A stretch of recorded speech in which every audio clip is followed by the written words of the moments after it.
What's up, everybody?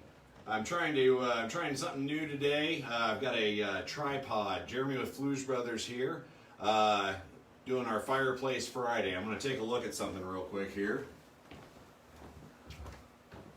Let's see here.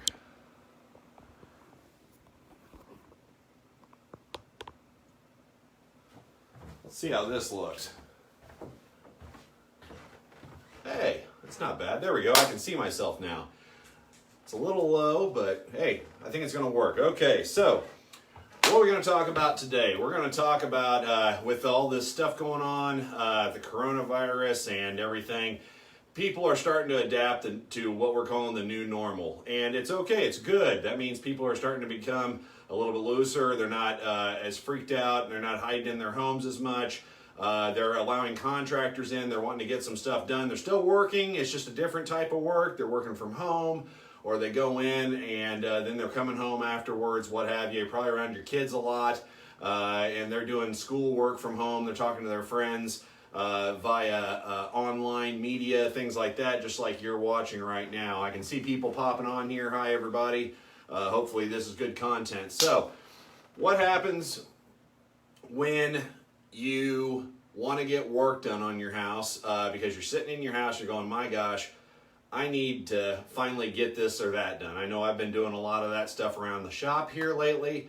It's just little stuff. Man, I really want a light switch right here, and there's one over here on this wall, but not on this wall. So I'm putting some light switches in, things like that, putting some plug-ins in, just making stuff better so we can keep on rolling with things, because I feel that they're going to start opening some stuff up, and as they do that, I think everybody's going to rush in to start doing things again, and I think all the businesses like ourselves are going to get even busier. We're staying pretty steady, but we're trying a little harder. We're definitely working a lot harder. I was up working here at the shop, out in the sheet metal shop, until 10 last night to build a chase top that the guys needed today. And lo and behold, we ended up having to reschedule the whole day on that stuff because it's raining.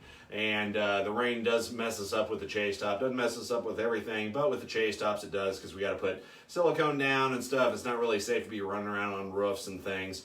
So, trying to carry hammers and things like that. So we rescheduled it to Monday. It's supposed to be a nicer day. Okay, so what are we going to talk about? Hey, I need to get work done.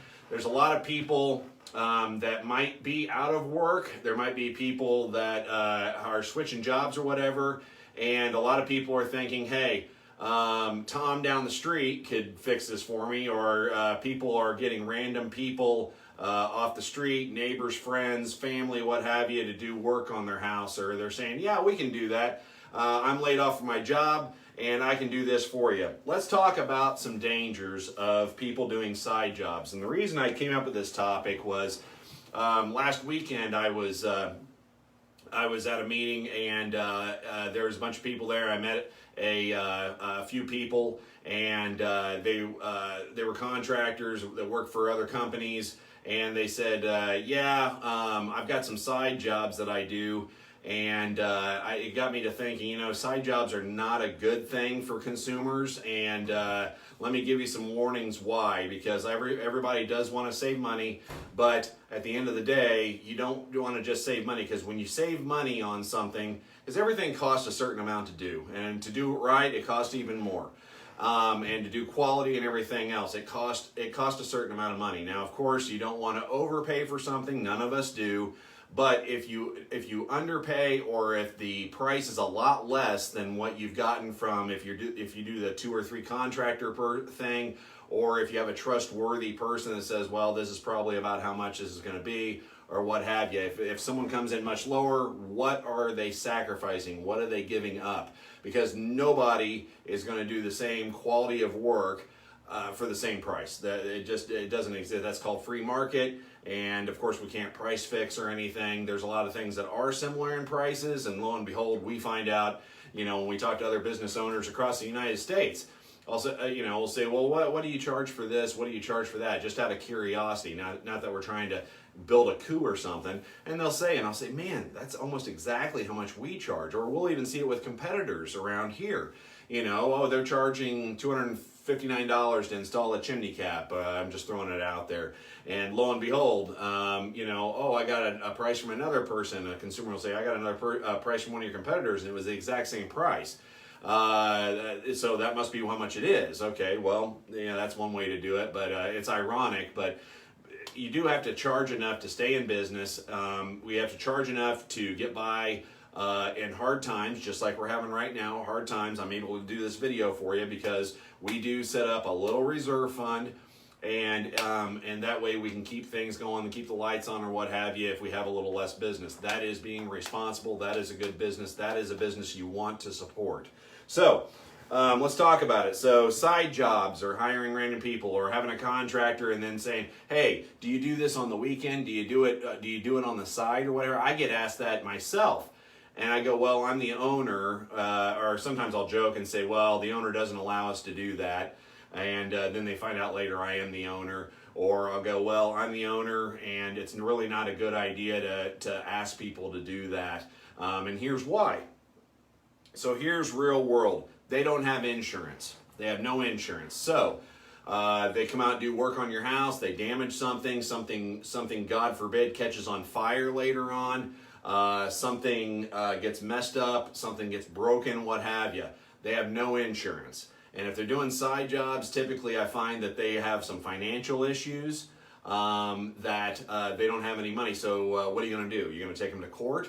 For what? That's great if you win in small claims court or something, but if they don't have any money to give, you didn't solve the problem. So you always want to use a real company with insurance. It's important.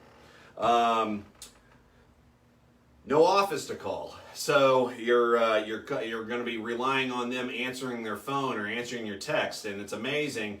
I hear people all the time, well, what's your warranty? Well, my warranty is the rear view mirror warranty. Well, what's that? Well, when I'm driving out of the customer's driveway and they see my rear view mirror, that's where the warranty ends.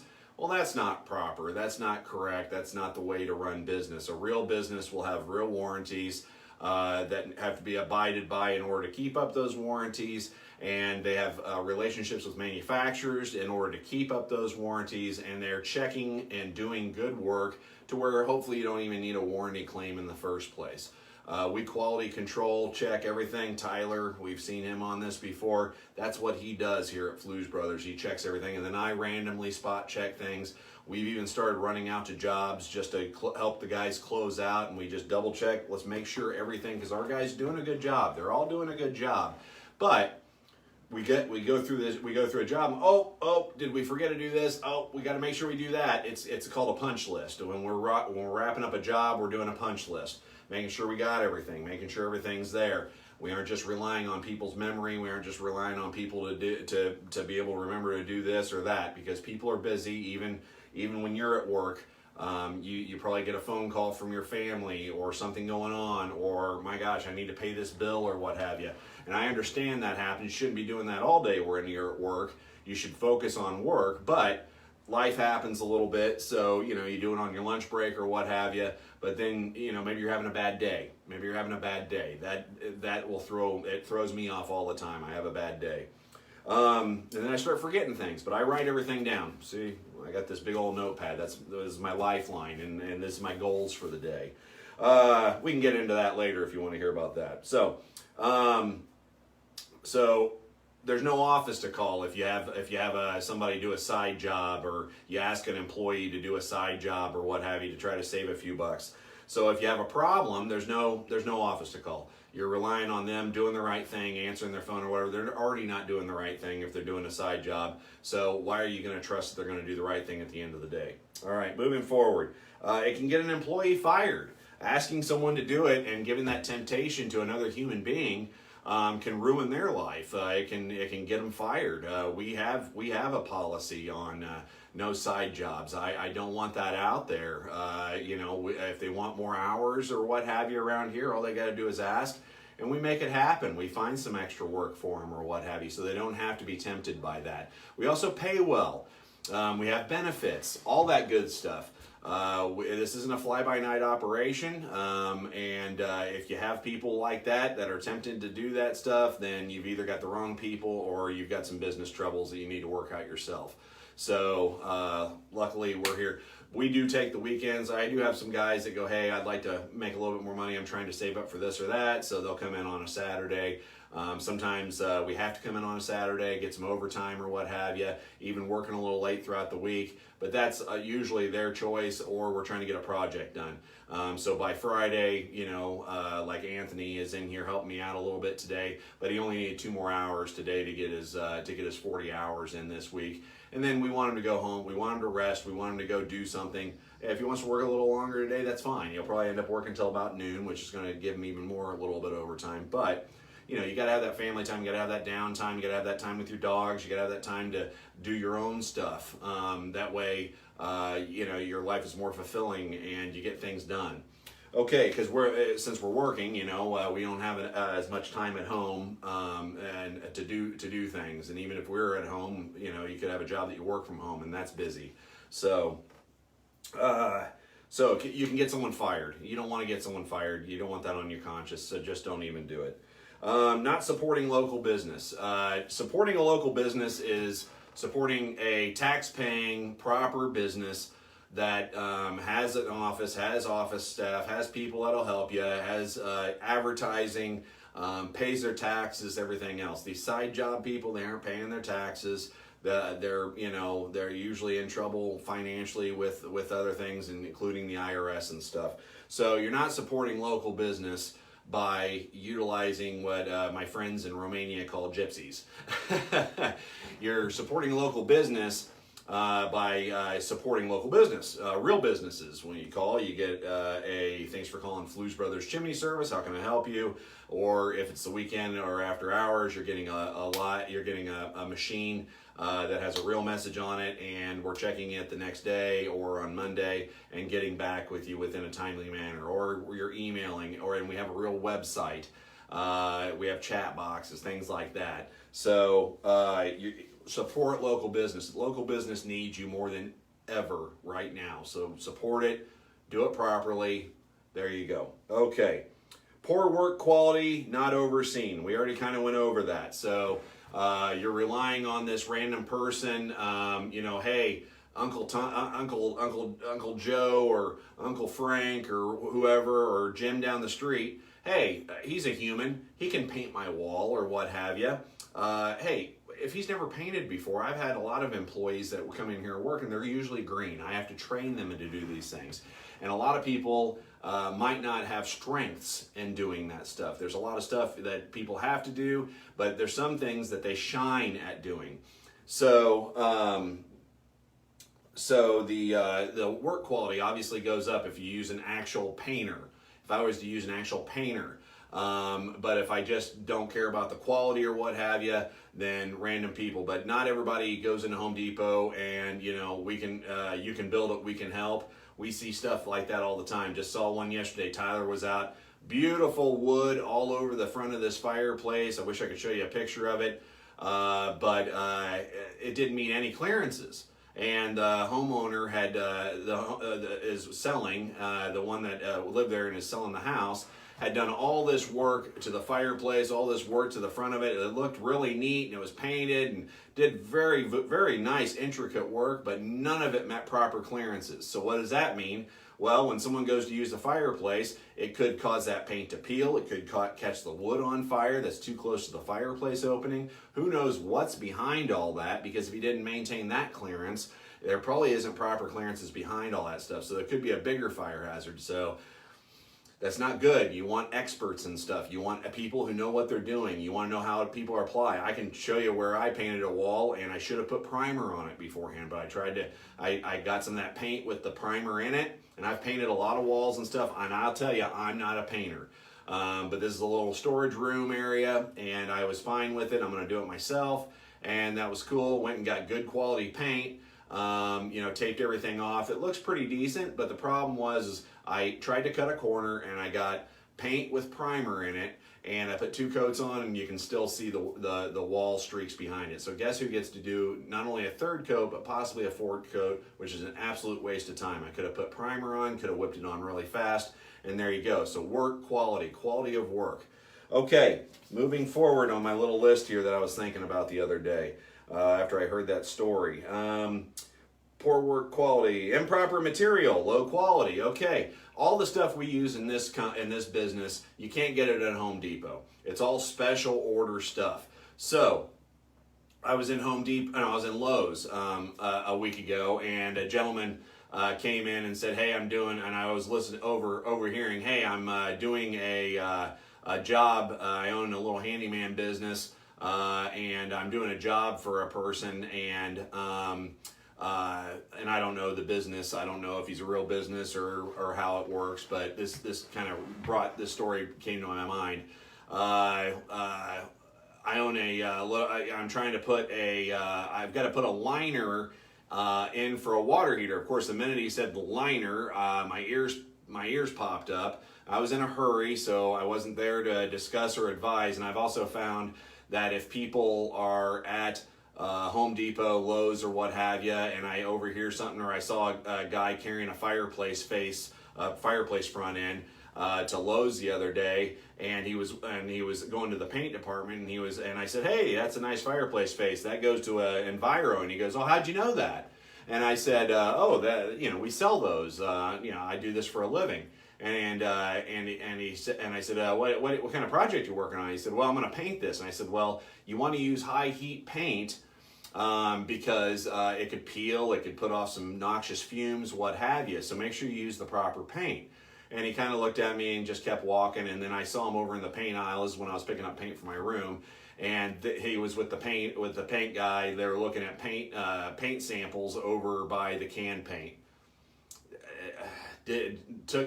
Expert, you ran by. It's like you walked right by a doctor, and the doctor said, "Hey, it looks like you got a little bump right here. I work on those. You should probably have that checked out." And you kind of, "Oh, that's nice," and you just keep on going. You don't take that expert advice. He had an excellent opportunity taking a little piece of expert advice. I would have talked to him a little bit more. I like chatting with people. I wasn't in a big hurry. But that's okay. It's okay. People have to learn on their own sometime. But we really should use life's lessons in this stuff. So anyways, going back to the gentleman that was putting in the water heater liner. The water heater liner, he asked one of the associates, and the associate said, "Oh yeah, you just use B-vent." And they went back to the B-vent aisle. And I'm here to tell you, when you're putting it down, unless that chimney is straight as an arrow, B-vent is probably not going to be your best bet. Also, if it's got a galvanized outer on it, which all B-vent does, and a single wall vent, I know you put that down the chimney. A lot of times there was something corrosive venting up through it, like coal at one time or what have you. Maybe it's got some water entry, what have you. What happens to things when they get damp and wet?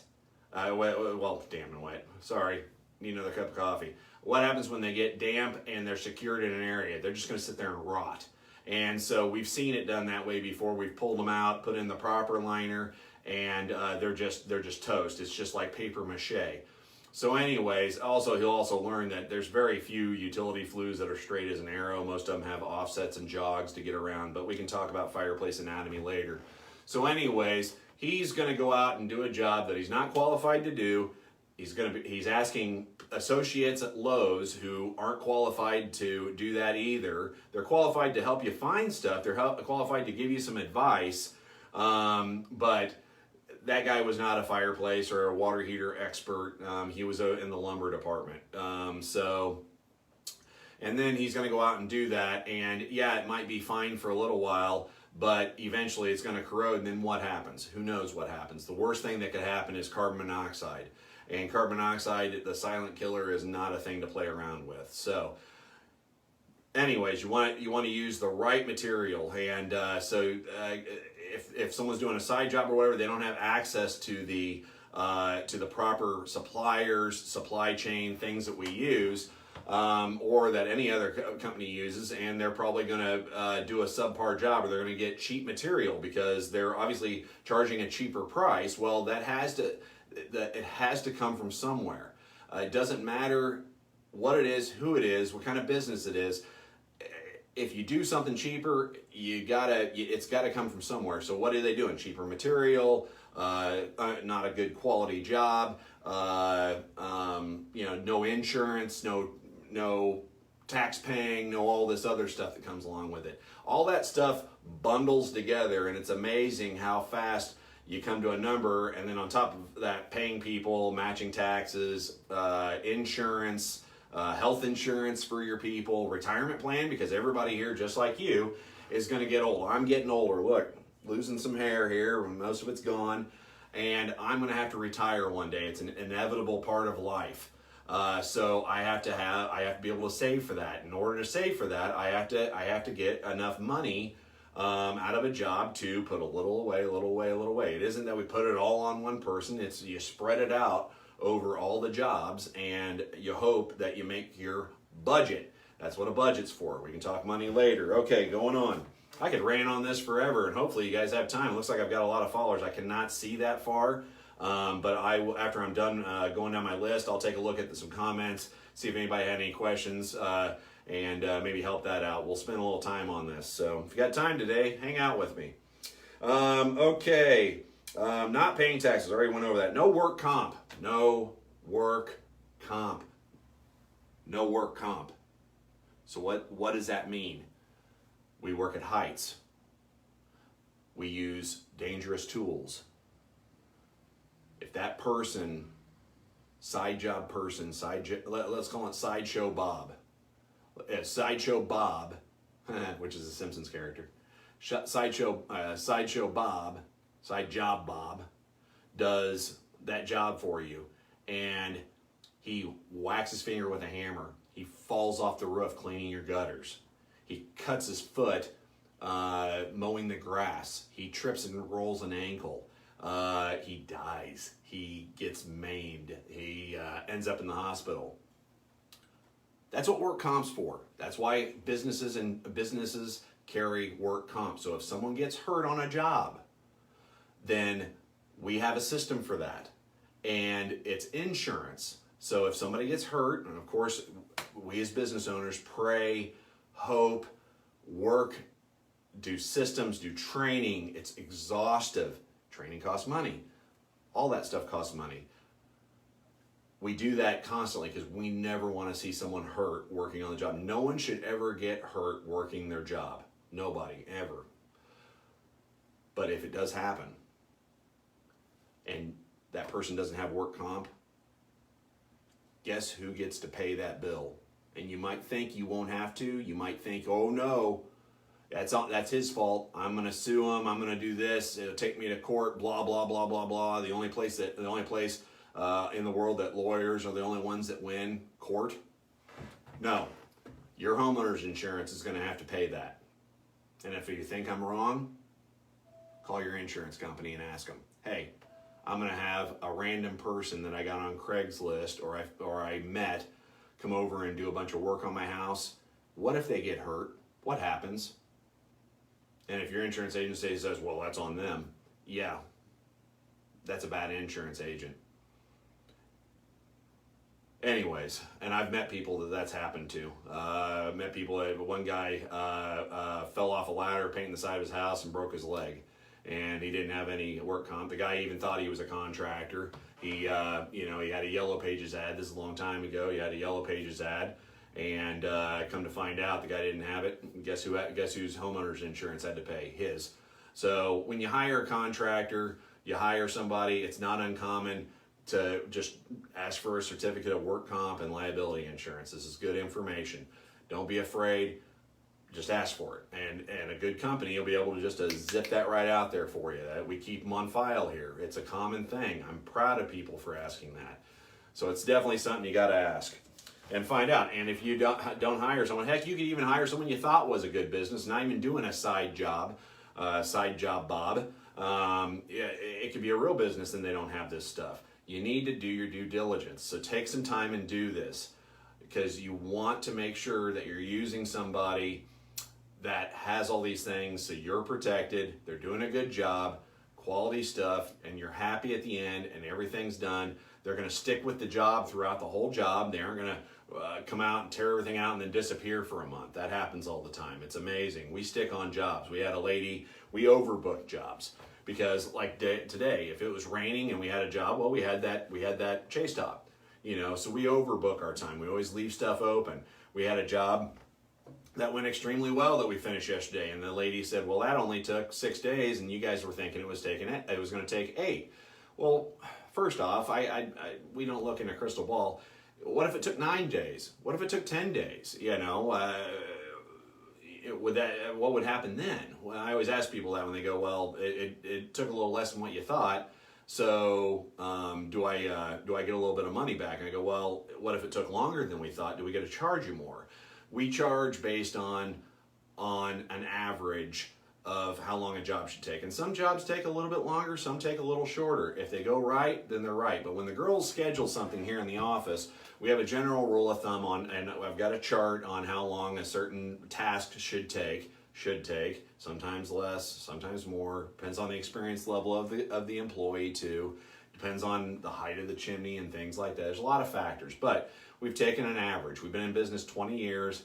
And I know my numbers. I know what we need to charge and how to charge for it, so we can stay in business and keep going, and we can have good people and nice place to come and good vehicles that don't leak oil in your driveway, all that stuff. So anyways, the job went very well, and we had good weather, and we were able to work right around. They were excellent customers. They were very accommodating. Let us into the house. They stayed on the other side of the house while we were doing our work, and everything went really well.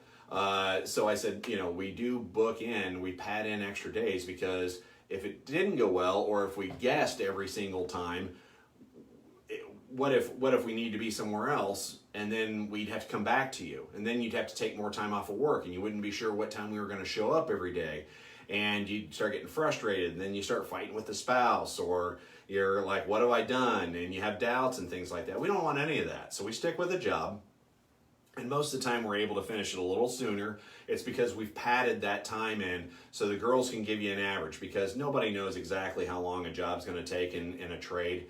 You just don't. I mean, it isn't like we punch the clock and then do the electric plug-in installation and then punch the clock again and go, okay, that's all it took. It should only take an hour. No, you start getting into it and you're like, oh my gosh. Look what they've done here. Okay, now I've got to figure out how to fish this, or it wasn't fishing down the wall, or 100 different things happen. Or it could be the easiest one ever, and you go, oh my gosh, that went straight in there. Perfect. And ta-da, there you go. Now if a job comes in, excuse me, and it's way off or whatever, we do reevaluate pricing and stuff. It's like, oh my gosh, we thought that was going to take so much longer and so much more material. And lo and behold, we tore into it. We couldn't see through it. We're not Superman. And things worked out just fine. Guess what we're going to do? We're going to reevaluate, and we're going to go, okay, hey, guess what? Came in a little under budget. Here's your money back. Or this is all you owe instead. Great. But do we go, well, that took longer, and that hurt, and we've been here for a long time, and we were here 2 extra days, 2 extra hours. I had to use a little bit more material that was overseen or non-foreseen, and here's your bill now. On top of this bill that I told you, this estimate I gave you in the first place. No, never did that in 20 years. Zip. That's where experience comes in. Experts and experience. An expert will take a look. That's why I look at every repair job before we do it. When we get it, I take a look at it and make sure we're accurate on everything. If we're not, I'm going to cover that. I'm going to cross that bridge before we even start the job. Because I know what the anatomy, I've torn into a bunch of different things in my industry, in my area, and it's pretty hard. I see new things every day, but I can foresee a lot of stuff because I'm an expert in this. I've been doing it a long time, and I pay attention to things. So that's why you want somebody like a good company that has a good business owner that is in the trenches with the guys, just like war films and everything. Hey, you want that leader right there with you, going, hey, let's go, guys, we're doing it. Okay, hey, make sure you tie that down. Hey, make sure you put that away. Don't do that. Oh no, don't do that. We want to make sure this is right. So that's what you want. Okay, I think that's my list. That's my little, I don't know if you want to call it a rant rave. I would call it excellent tips and reminders for people like you and me, because I don't want anybody taken advantage of. We want people to have good experiences with contractors, not bad experiences with contractors. We don't want people to be afraid to do things. We're doing everything by the book. If you have any suggestions on anything, I'm always open up to suggestions, especially when it comes to coming into your house, keeping you guys safe and keeping us safe. We've got some neat stuff in the works. I'll probably show a lot of it as we're doing these Fireplace Fridays. That was an extremely long Fireplace Friday. I appreciate everybody tagging in. I actually had some time today to do this because that rain kind of curtailed my schedule a little bit. So we sent guys out to a different job, putting in an insert and doing some service today. We got 2 trucks, I think, on service. So, and it's Friday. It's Friday. I think it's supposed to be nice tomorrow, so I'm excited about that. Okay, I'm going to walk over here and we're going to take a look, see if anybody had any comments or questions or anything on this. Let's take a look here. You get to look at me up close. Let's see here. Nope, I just got a bunch of people watching. Okay, oh, and I got a thumbs up from Florin. Hey, man, what's up? That's my Romanian buddy. What's up? All right, so I'm going to go ahead and let you guys go. I do have to get back to work. I do have some stuff to do today. So we'll see you next week. If you have any questions or anything, give us a call. You want some service, you want to hire a good company, a real company. We have a brick and mortar building, only company in town that I know of that has a brick and mortar building. We aren't really taking visitors right now. We will be eventually doing that once they allow business to start letting people back in. We are following all the guidelines from the cities and states. But we can do this weekend. I've done Zoom meetings. I know it's gotten really popular, which I like that. Excuse me. Because I can now use that in the business to communicate with you and show you things and do things that I once was doing here at the shop. If we're trying to figure out what unit you want for your home, or if you didn't understand something because chimneys are confusing, we're going to start doing that next week with people and give them the option if they need further support afterwards, something explained or what have you. Because again, chimneys are confusing, and now we've thrown another level into it that communication's a little harder when you got this mask on you and you're trying to talk to somebody. And, it's gotten a little harder, and we realize that, so we're working on it. So, anyways, good things are coming. Have a great weekend. Jeremy with Flues Brothers, 913-236-7141. See you later.